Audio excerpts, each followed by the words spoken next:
En esta oportunidad está con nosotros el doctor Guillermo Nugent, maestro universitario especializado en ciencias sociales y además ejerce la psicoterapia psicoanalítica. Acaba de publicar 20 años después la segunda edición ampliada de su Laberinto de la Soledad, ¿no? Le manifestamos nuestra complacencia de tenerlo aquí como invitado y vamos a formular algunas cuestiones relativas a esta publicación.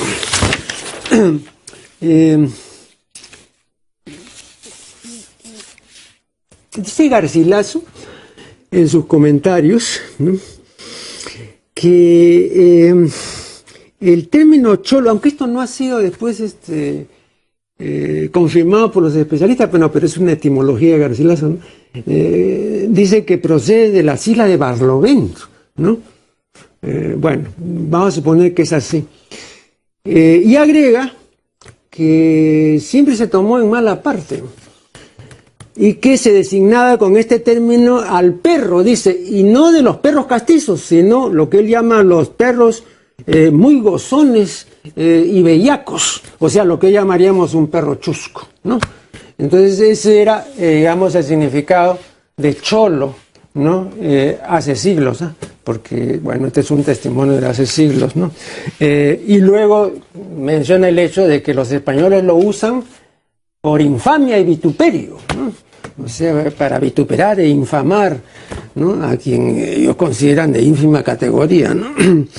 Bueno, cuando hoy se critica el carácter no halagüeño, ¿no?, y despreciativo del vocablo, ¿no?, creo que se ignora, ¿no?, digamos, que ese carácter lo tenía desde hace siglos. Entonces nosotros no hemos dicho sino heredar una carga negativa, peyorativa, ¿no?, lo cual no significa decir pues, que eso esté bien, lo que significa que pues, es un hecho, ¿no?, que nos viene de siglos atrás. Entonces,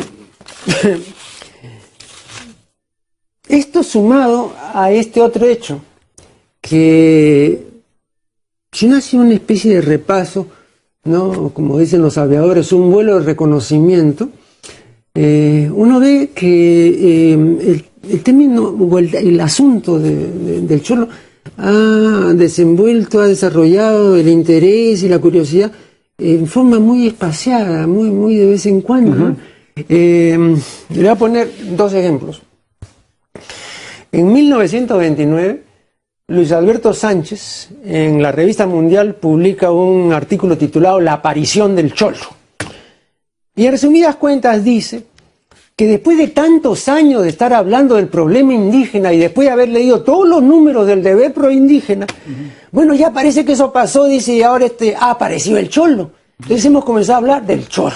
Y enhorabuena, pues porque ya estaba un poco pesado el otro tema, ¿no? Bueno, eso lo decía en el año 29, ¿no? Y el otro dato que quiero comunicarles es en 1962, José Barallanos publicó su libro El Cholo y el Perú, ¿no? Lo publicó, claro, lo publicó en Buenos Aires. Yo por entonces frecuentaba la librería de don Juan Mejía Vaca y él me dijo que había recibido,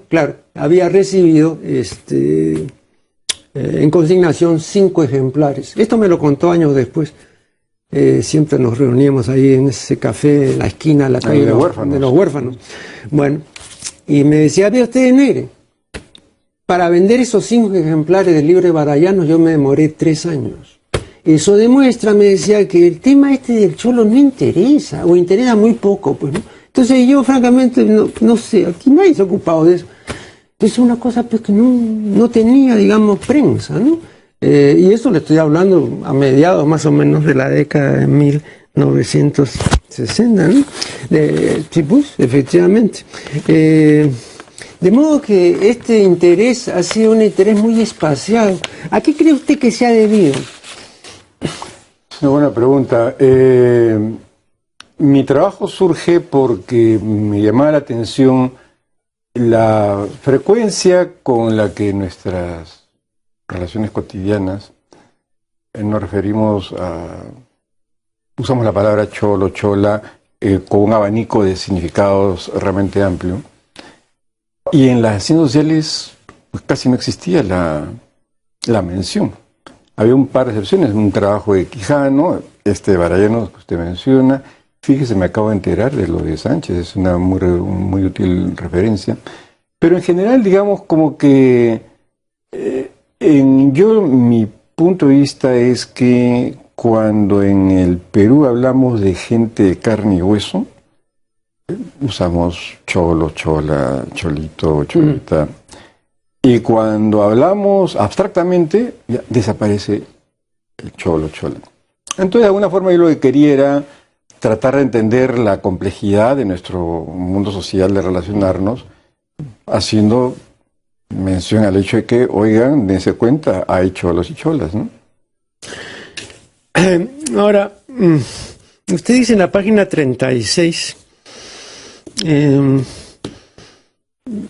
que la singularidad de Vallejo fue el haber sido el primero en realizar afortunadamente el encuentro de una identidad provinciana muy ruralizada con la cultura urbana moderna. Vallejo, según usted, es la configuración más característica de una choledad. Pero ve usted, y en otro contexto, o en este mismo contexto también lo menciona usted, ¿no?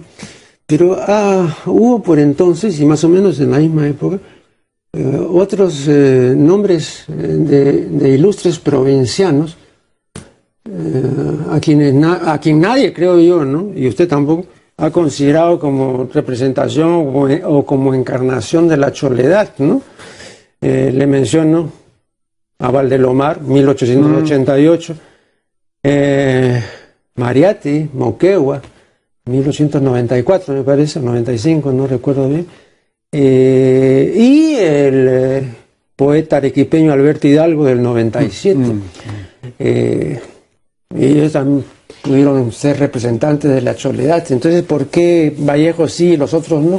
Eso era porque me parece que en ese pasaje que usted menciona, Marco Aurelio, hago una referencia como se hablaba antes de el indio Vallejo, ¿no? Y cito una parte en que Mariatti se refiere a Vallejo como el indio Vallejo.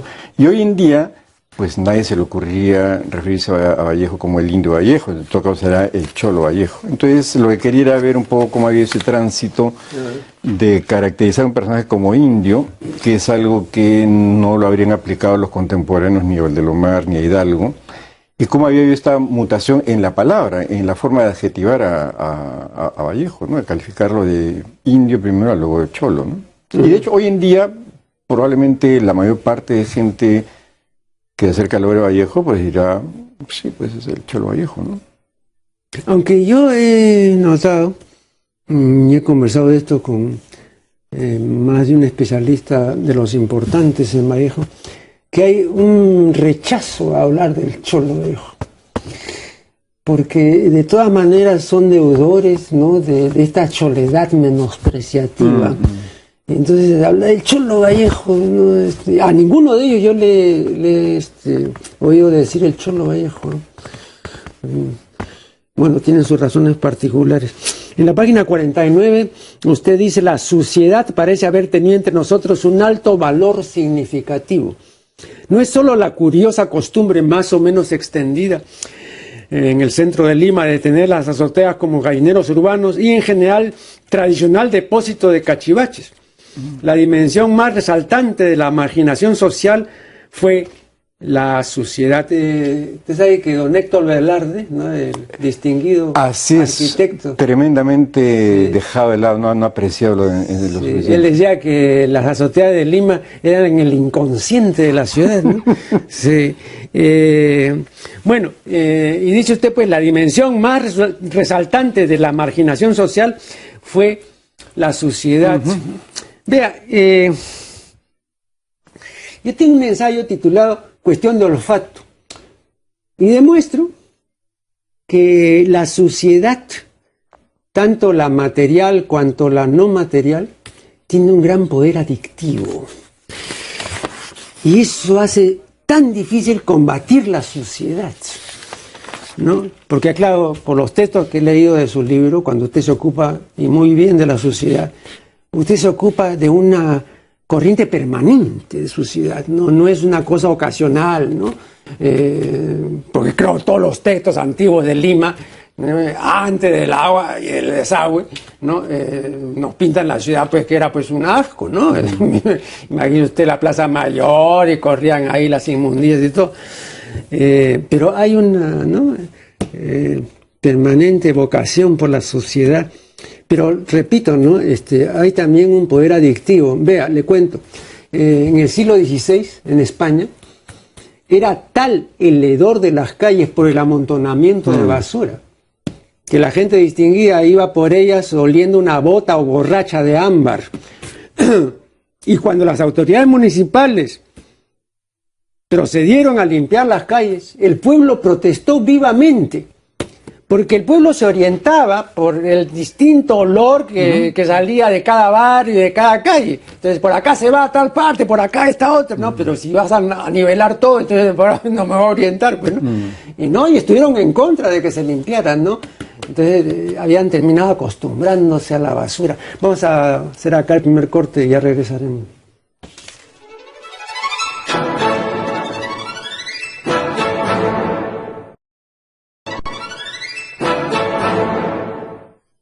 Estamos dialogando con el doctor Nugent sobre el laberinto de la Soledad. Bueno, le decía, ¿no?, que había pues, o hay un gran poder adictivo de la basura, y eso está perfectamente, no solo en el caso de España que mencioné hace un momento, sino también Corbán se ha referido a esto mismo en Francia, y otros autores lo han hecho en relación con Alemania, ¿no? Se ha llegado a decir que en esa época había tal cantidad de heces fecales en las calles que no se veía el pavimento. Así. Está perfectamente documentado. Pero hay otra basura, puede ser la basura material o el desperdicio, la inmundicia, ¿no? Y es la basura de los medios, ¿no? Es la basura mediática y particularmente la televisiva, ¿no? Entonces, claro, tanto estar expuesto televidente a la basura, termina gustando de ella y se vuelve adicto a la basura, ¿no?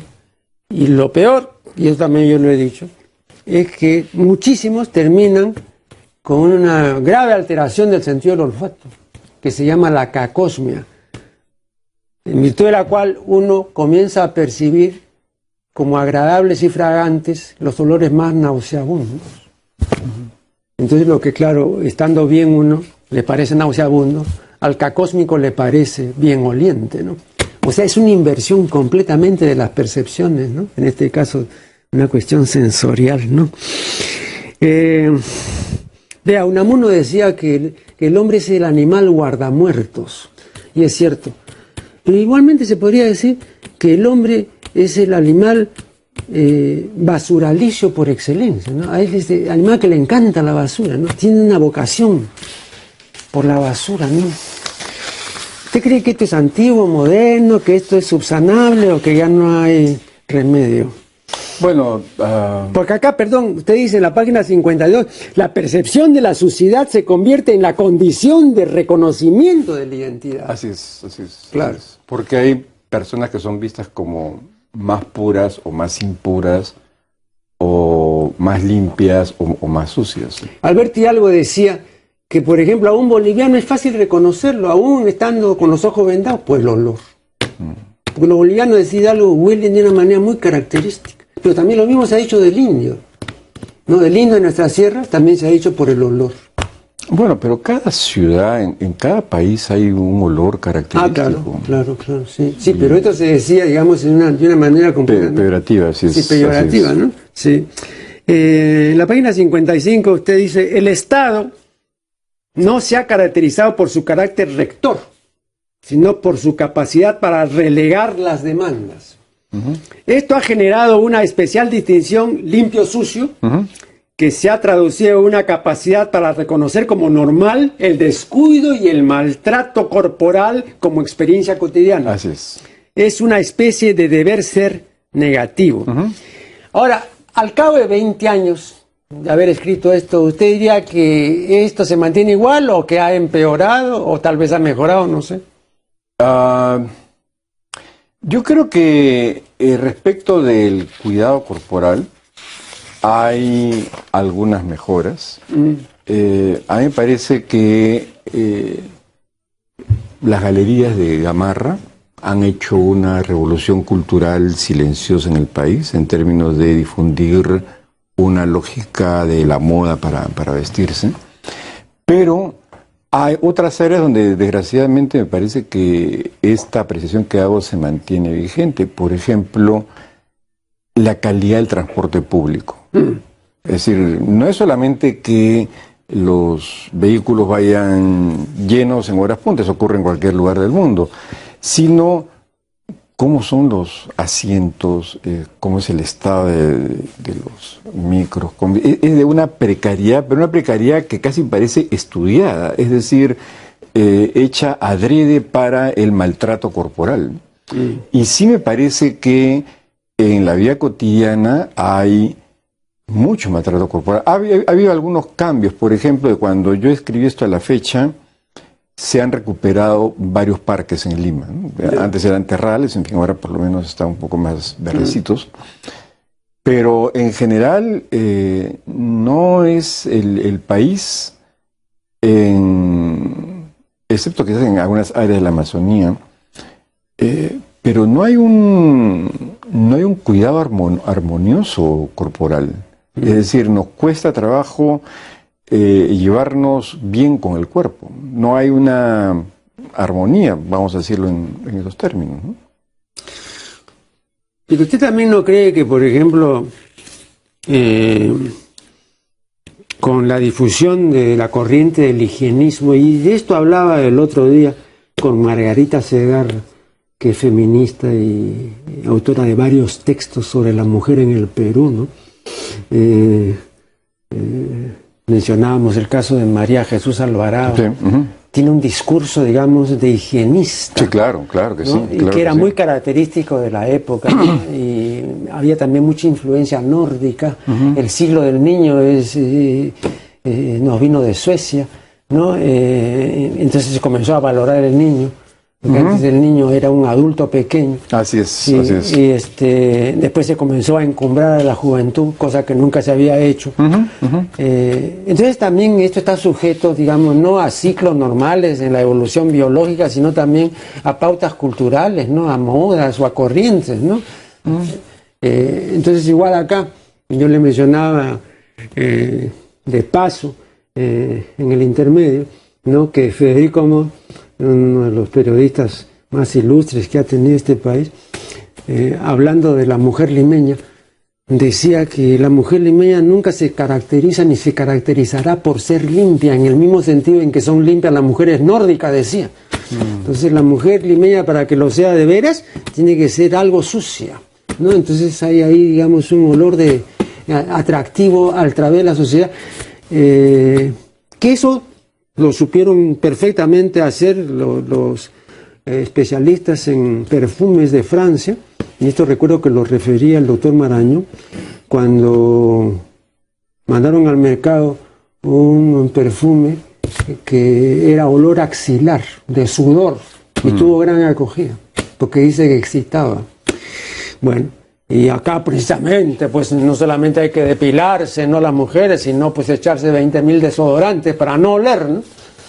Entonces es como pelar, ¿no? Una manzana, hay que comerla pues con cáscara. Entonces igual acá, eso mismo, pero con olor. Bueno, de repente el señor More que usted menciona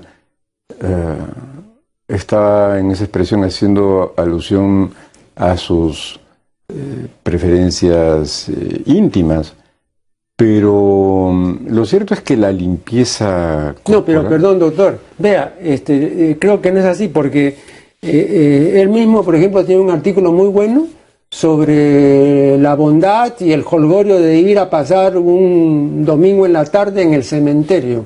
Y antes era, digamos, una práctica muy habitual, reunirse las parejas, los enamorados y pasearse por el presbítero.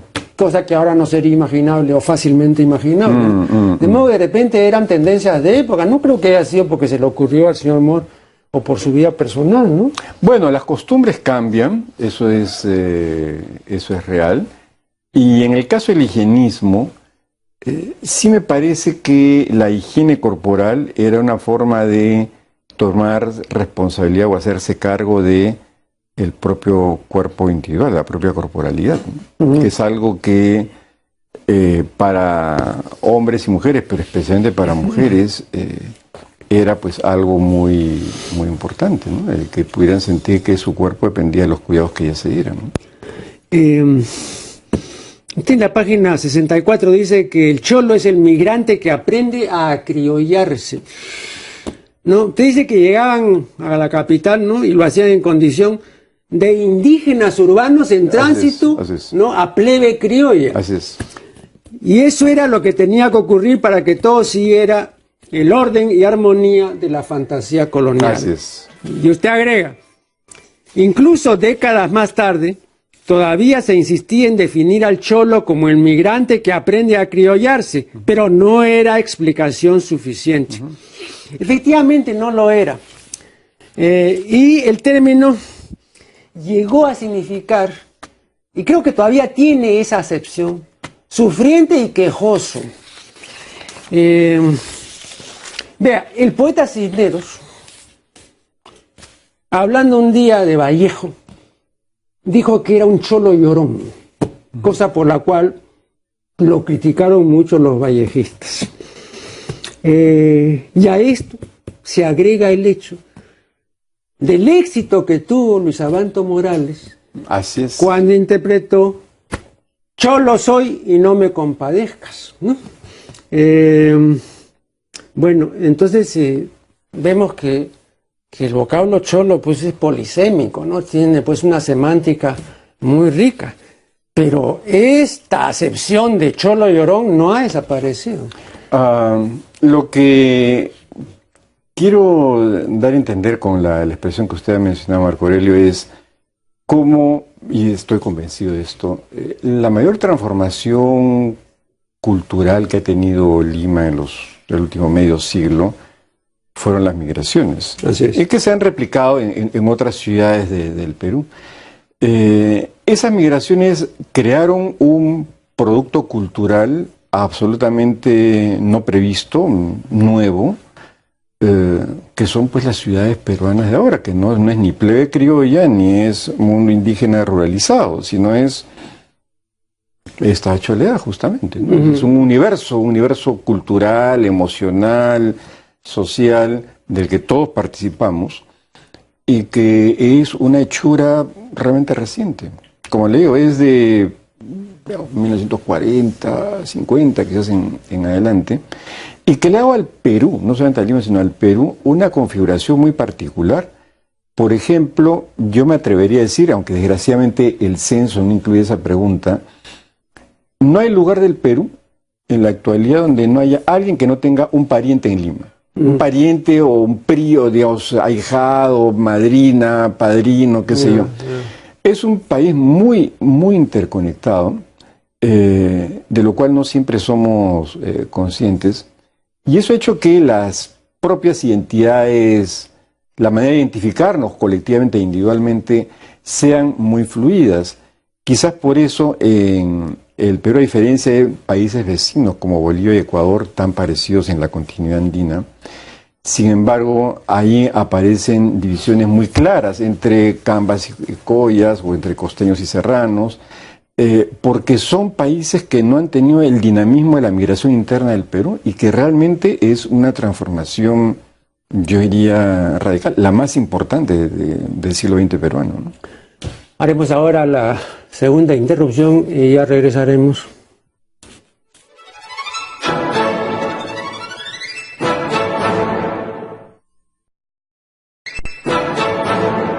Estamos dialogando con el doctor Nugent, que en la página 68 de su libro dice: la desgracia criolla es algo más que un estado de ánimo, es una manera de interpretar la realidad.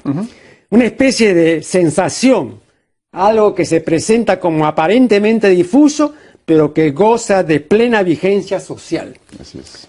La peculiar sensibilidad que poseemos para recordar determinadas desgracias. Bueno, vea usted, doctor, este pasaje me recuerda lo que decía Pablo Macera en Las Furias y las Penas. Decía, en el Perú lo normal es sentirse mal y la salud es una forma incorrecta de adaptación. Y aquel que, estando en el Perú, diga que es feliz es un miserable. Ni siquiera es un tonto, no es un miserable. ¿Usted cree que esto sigue siendo cierto? Bueno, la expresión que usted me menciona de Pablo Macera, yo creo que es la más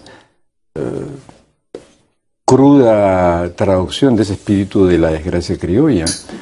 Porque si lo que Pablo Macera dice fuera cierto, uno podría entender todas las transformaciones que ha tenido la ciudad de Lima en el último medio siglo. Es decir, todo el crecimiento en Lima Norte, Lima Este, Lima Sur, lo ha hecho gente que ciertamente estaba muy entusiasmada con su futuro, si no, no habría hecho lo que hizo, ¿no? Pero claro, el resto... Pero yo recuerdo que yo conversaba con el doctor Seguí y hablábamos en el departamento de psiquiatría del Obrero, donde yo era conferenciante esporádico, y fui acogido, y siempre agradecer eso por el doctor Seguí, ¿no? Y él sostenía, y tenía buenas razones, y decía que este pueblo era un pueblo deprimido, y que por eso era tan alcohólico.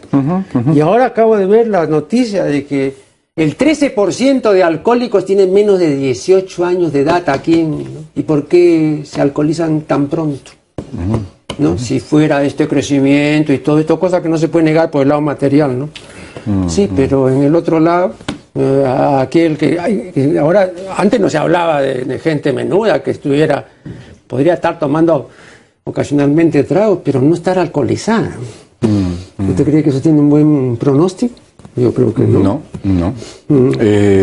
Yo diría que el alcoholismo es algo sobre lo cual en general ha habido poca atención pública. Los consumos de alcohol y la relación que tiene con la violencia doméstica, por ejemplo, es una cosa ampliamente sabida y con pocas políticas de prevención. El hecho que usted menciona sobre que hay un mayor alcoholismo entre jóvenes, esos datos a mí siempre me generan la siguiente duda. Es decir, ¿es una situación que ha empeorado o es que recién está habiendo una atención pública sobre un problema que viene de... Pero le voy a comentar, por ejemplo, unas estadísticas que presentó Cedro hace ya 3 años o algo así, 2 o 3 años. El aumento de alcoholismo femenino. Y claro, se decía, cosa que creo que todos podemos aseverar, hasta mediados de la década de 1980, usted en los lugares públicos no veía a las mujeres tomando cerveza. Quizá la tomaban, pero no así públicamente. Y ahora, según Cedro, las mujeres toman tanto como los hombres. Eso ha ocurrido en 25 años. Bueno, porque también hay una mayor presencia de las mujeres en espacios públicos. Usted sabe que cuando... ¿Pero por qué se van a drogar y por qué se van a alcoholizar? Puede haber esa presencia, pero ¿por qué, digamos, van por el... ¿no? Porque hay un nivel de insatisfacción personal enorme, por supuesto. Pero eso ha aumentado. Pero antes, digamos, las alcohólicas no eran... Eran en todo caso de puertas para adentro, ¿no? No sé, pero ahora, desde el momento en que las mujeres salieron y dijeron que yo puedo hacer todo y que viva la vida, ahí estamos, ¿no? Viene también ese tipo, digamos, de expansión, lo que llamaba el doctor Max Arnías Arana, la expansión catatímica, ¿no? Son esos momentos de exaltación donde uno cree, pues, que es capaz de abrazar a todo el mundo, como decía recientemente una poeta. Imagínense en qué proyecto abrazar a todo el mundo, ¿no? Es como querer a todos los seres humanos, ¿no? Que siempre le parecía ridículo y además imposible y además no deseable a Freud, ¿no? Como me parece un disparate eso. Bueno, Según usted, el llamado descentramiento, dígame, ¿de quién es exactamente? ¿Habermas era eso del descentramiento? ¿O de Piaget? Piaget. Piaget. Bueno, te dice, dos principios, ¿no? El reconocimiento de una evolución moral y la admisión de otras personas con derechos iguales a los míos. Así es, así es. Bueno, lo primero es teórico. Bueno, la evolución moral es como, digamos, uno pasa primero de no tener reglas compartidas, valga la expresión absurda, a tener reglas iguales, pero por pura obediencia, a luego plantearse la posibilidad de esas reglas, discutirlas y poderlas cambiar y mejorar, ¿no? Entonces, pasar de la obediencia ciega a la idea de plantearse cambiar reglas es lo que ahí llamo una evolución moral, ¿no? Y lo que tiene mucha presencia en la actualidad, desgraciadamente todavía 20 años después me parece que sigue teniendo sentido, es la moral basada estrictamente en la obediencia. Los medios de comunicación infunden mucho temor en la población. Por ejemplo. Cuando se habla sobre crímenes, sobre el terrorismo, el narcoterrorismo, es una forma de tener a la gente asustada. Entonces, cuando la gente está asustada, ¿qué hace? Obedece. Una persona asustada no puede tener espacio para ponerse a pensar cómo puedo cambiar las reglas de tal o cual otra forma, sino en medio del terror la gente obedece. Uno está asustado y mira, te va a pasar esta cosa tremenda, o está pasando esta catástrofe. Nadie se va a poner a deliberar cuando le dicen estás ante una catástrofe inminente, ¿no? Y esto se prolonga pues mucho tiempo. Entonces tener a una población sistemáticamente asustada en nuestro país es la forma más eficaz de gobernar, ¿no? En la página 198, comentando la pregunta vargasiosiana de la conversación en la catedral, ¿no? ¿En qué momento se había jodido el Perú? Usted dice, siempre me llamó la atención tanta simplonería convocada alrededor de una frase que ciertamente no era pronunciada por quienes estaban en las condiciones de vida más precarias. Por el contrario, había un tufillo autocomplaciente en la pronunciación que le quitaba toda credibilidad. El Perú se había choleado y eso entonces y ahora produce incomodidad en la cultura escrita. O sea, el Perú se había jodido porque se había choleado, ¿eso es lo que usted quiere decir? Sí. Pero tratando de entender la expresión, porque fíjese... Acá se ha publicado, doctor, un libro que se llama, eso lo publicó Milla Badres, ¿en qué momento se jodió el Perú? Y todo el mundo opina y dice, critica. Así es. ¿Sabe por qué? Porque cuando... La frase cantina, sí pues. digamos, fíjese, la idea es, cualquier ser humano, cuando está realmente jodido, en primer lugar, le da vergüenza. A una persona realmente jodida le da mucho roche decir, pucha, estoy jodido. No, así nomás no lo va a decir. Entonces, cuando la gente dice... En la cantina, sí, ¿eh? En la cantina, porque en efecto, ahí hay otro tipo de estimulantes en juego, digamos. Pero justamente porque se requieren esos estimulantes, porque de otra forma no se diría así no es. Entonces, cuando alguien está verdaderamente jodido, pues siente vergüenza, quiere disimular, pero cuando todo eso se dice así tan airadamente, pasa algo que yo sí creo que es una transformación muy, muy grave, Marco Aurelio, que a mí sí me preocupa, y es que fíjese, la mayor parte de los intelectuales que escriben sobre el Perú ya no quieren al Perú, o sea, no lo quieren. O sea, esa expresión solamente la puede decir alguien que se siente tremendamente distante, o sea, los jodidos son los otros, ¿no? Yo sigo con mi vida. Si no, yo estaría personalmente avergonzado. Claro. Tan avergonzado que probablemente lo diría, pero a nivel de diario íntimo, pero no como, oiga, título de un libro o expresiones de ese tipo. Es decir, una persona realmente jodida dice, si lo dice, en un tono de congoja, un tono de congoja, de vergüenza, de titubeo. Pero oiga, no, acá se dice a los 4 vientos, ¿en qué momento se jodió el Perú? El Perú está jodido y eso pasa por una frase inteligente. Oiga usted, estamos realmente mal, ¿no? Realmente mal. Claro. Pero oiga, ahora que digamos el Perú es una marca, lo cual es absolutamente aberrante, ¿no? Entonces, imagínese usted, ¿no? No podríamos estar jodidos, porque el comerciante pues tiene que estar bien para poder vender su producto, ¿no? Y bueno, me contaba hace poco el profesor Millones, que acababa de regresar del Cusco, que el Cusco cada vez está peor, es irreconocible, ¿no? Y había ya oído hablar de que van a poner junto a Machu Picchu un hotel no de 5 estrellas, sino de 500 estrellas, con una inversión de no sé cuántos miles de millones. Bueno, sí, eso sí me parece así, algo teratológico, ¿no? Ya monstruoso. Y sin embargo, me parece bien, ¿no? Porque además, como acá todo se va a declarar patrimonio, no solamente de la nación, sino de la humanidad.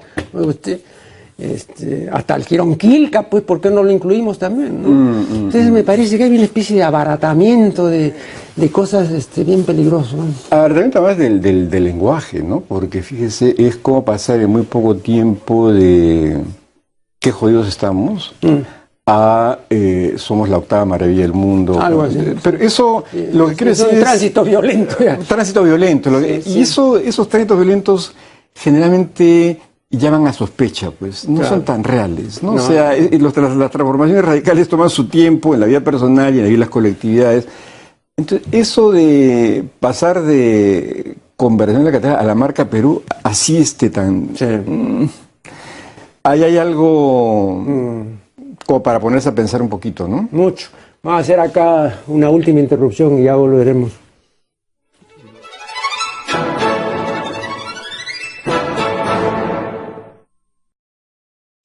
Este es el último tramo de una entrevista muy interesante con el doctor Nugent. En la página 199 y en las dos siguientes dice que el mal no es el racismo, sino el gamonalismo. Lo característico del gamonalismo, dice usted, no es la exclusión. Por el contrario, se trata de la proliferación de formas particulares de inclusión para evitar formas generales de inclusión. Es lo que se llama más familiarmente las argollas. Un mundo donde la solidaridad se convierte en sinónimo de complicidad y encubrimiento. La derecha, dice usted, no satanizó a Velasco porque hizo la reforma agraria mal, sino porque la hizo. Así es. Y es algo que no le pueden perdonar y es algo que les duele hasta ahora. Hasta ahora. Bueno, ¿cuál es la repercusión, digamos, de esto ahora? Porque estamos hablando de un acontecimiento que tiene más de 40 años. Entonces, ¿no se lo perdonan 40 años después? Bueno, todavía en los periódicos, en los medios de comunicación, uno encuentra opiniones sobre, no sé, política económica o lo que sea, y la peor pesadilla es el régimen de Velasco, ¿no? Eso es, a pesar de que, como usted señala, es algo que tiene una antigüedad hace 40 años. Entonces eso me llamaba la atención, ¿no? ¿Por qué, digamos, después de 40 años, han habido tantos otros presidentes después, se sigue mencionando eso como la gran pesadilla, ¿no? ¿Sí? ¿Qué fue lo que hizo Velasco como para que sea recordado con esa especie de odio y temor por parte de la derecha?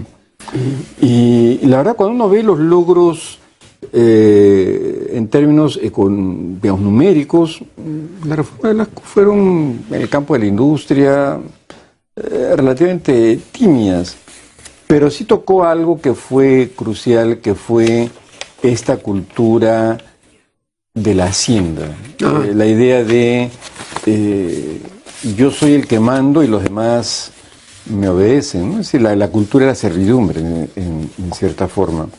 Y eso está cambiando muy lentamente, es lo que yo le digo, por ejemplo, y que sería interesante escuchar alguna respuesta por parte de los que se siguen horrorizando por la reforma del área de Velasco. Fíjese cómo en el habla cotidiana, hoy en día, para mostrar que alguien tiene una actitud prepotente, se dice, ¿y este quién se ha creído que está en su chakra? O la idea de, oye, sé más respetuoso, no estás en tu chakra. Es decir, la chakra en la vida, en el lenguaje cotidiano, empieza a ser descrita como lo que probablemente en efecto fue, un lugar de arbitrariedad y maltrato. Entonces, y eso en el habla cotidiana hoy en día aparece, ¿no? Y eso me parece que es algo muy saludable, la verdad, ¿no?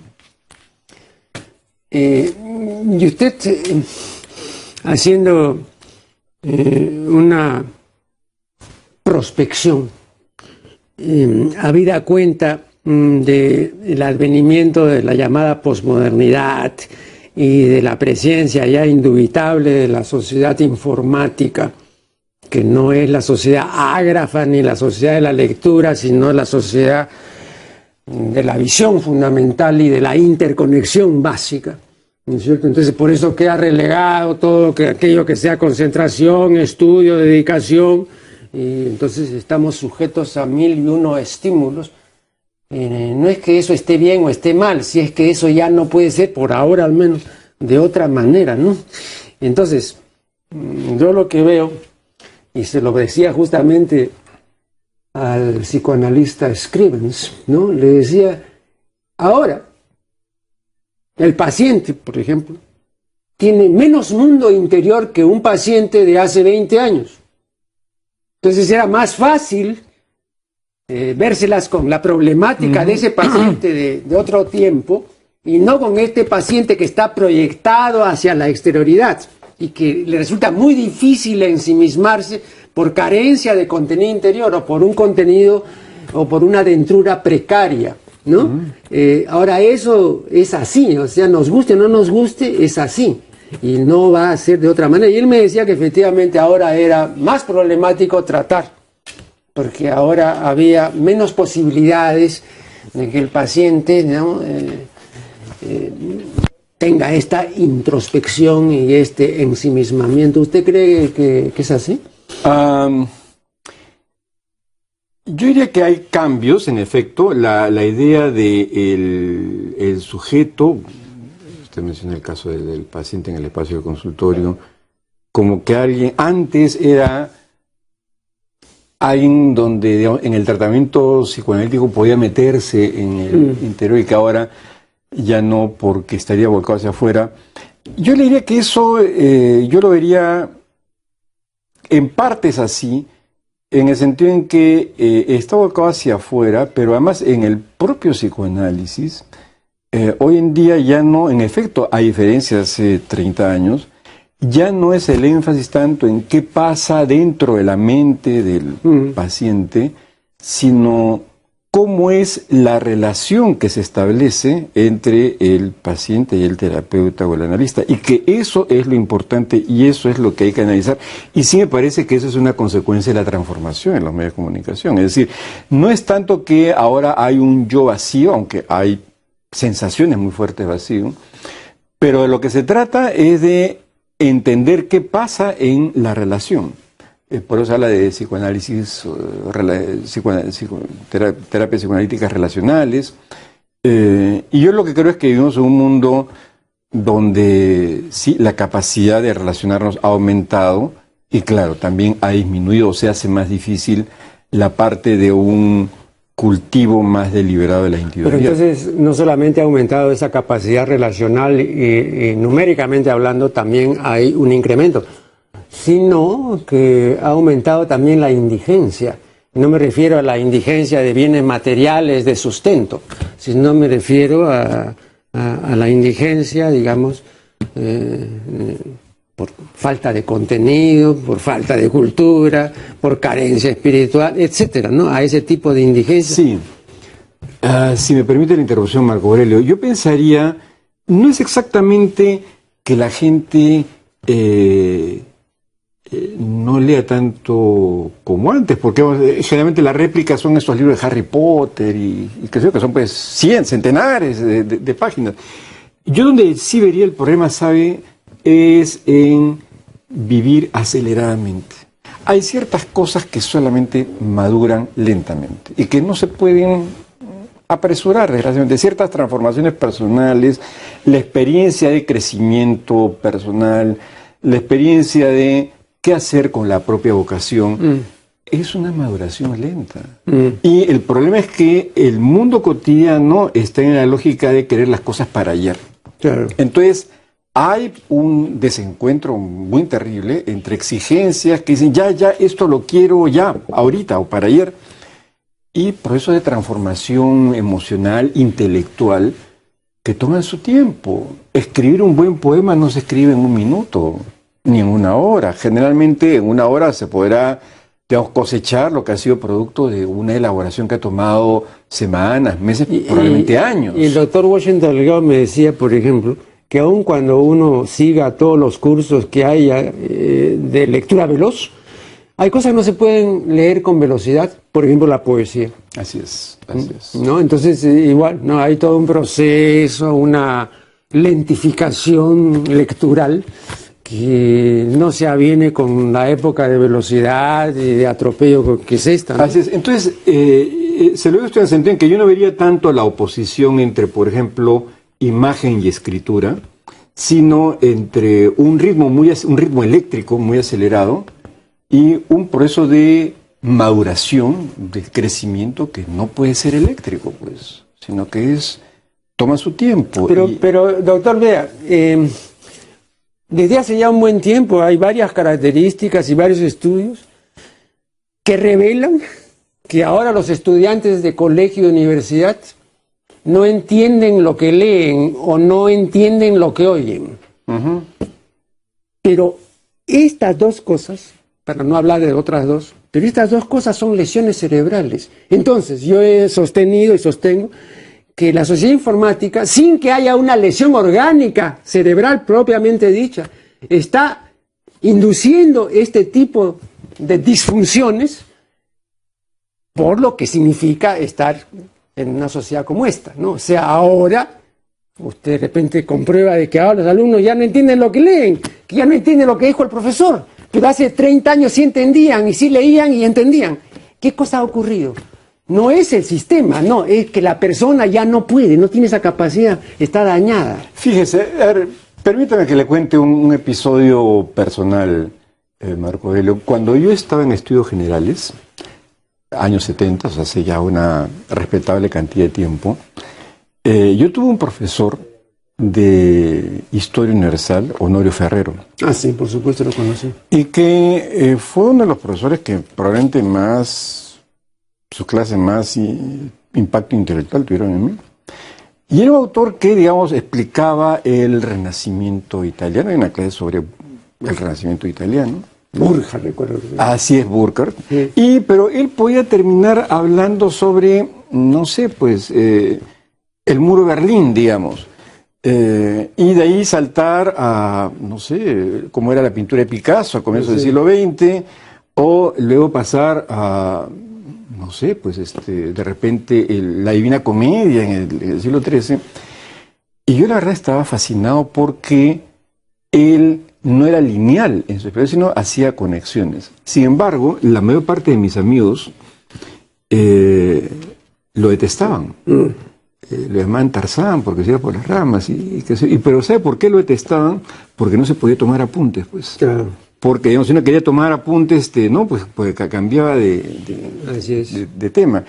Entonces, la diferencia con los estudiantes de ahora es que, en efecto, ahora ya no toman necesariamente apuntes, pero en mi experiencia como profesor, yo le diría que la mayor dificultad que he encontrado, lo que usted señala es verdad, hay poca lectura, poca comprensión, pero fíjese, Marco Aurelio, yo no creo que ese sea el principal problema. El principal problema, como yo lo he visto en el aula, es que los muchachos, muchachas puedan expresar su propia opinión.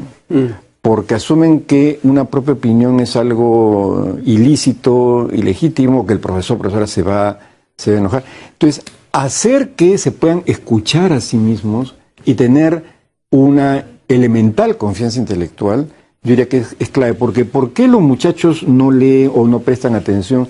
Porque hay una tremenda crisis de autoconfianza intelectual. Los jóvenes terminan el colegio y por el tipo de formación, en efecto, no tienen autoconfianza intelectual, pues. Entonces, no están seguros de lo que piensan o de lo que sienten. Entonces, llega una clase y el profesor dice, tienen que leer tal cosa que no entendió. Entonces, claro, en Internet hay un montón de sitios que ofrecen resúmenes y cosas, pero lo que el muchacha quiere aprender, yo diría que es a tener un sentido básico de autoconfianza intelectual. Y eso, en efecto, el sistema educativo, tanto escolar como superior, no se los está ofreciendo. Bien, el tiempo se ha vencido, de modo que solo nos resta agradecer muy sinceramente la voz y presencia del doctor Nugent, y con ustedes será hasta el programa siguiente.